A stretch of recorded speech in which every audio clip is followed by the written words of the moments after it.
Now to the story that has reignited the discussion in America about guns and our preparedness in the war on terror. The attack in Orlando, the deadliest mass shooting in U.S. history. Today, Disney, which operates a total of 4 theme parks and 27 resort hotels in that city, said it was ramping up its security measures after 49 people were killed over the weekend at a gay nightclub in Orlando by an American-born man who pledged allegiance to ISIS. Eamon Javers has our report.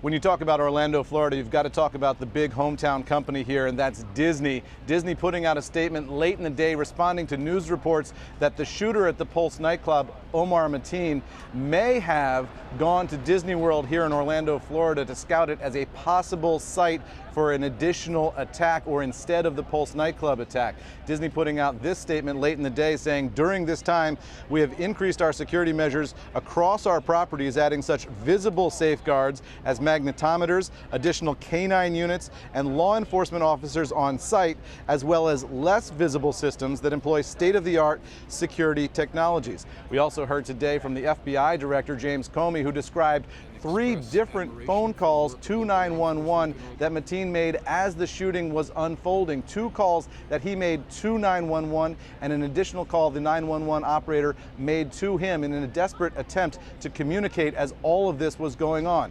Here's what the FBI director said about those calls earlier today. During the calls, he said he was doing this for the leader of ISIL, who he named and pledged loyalty to.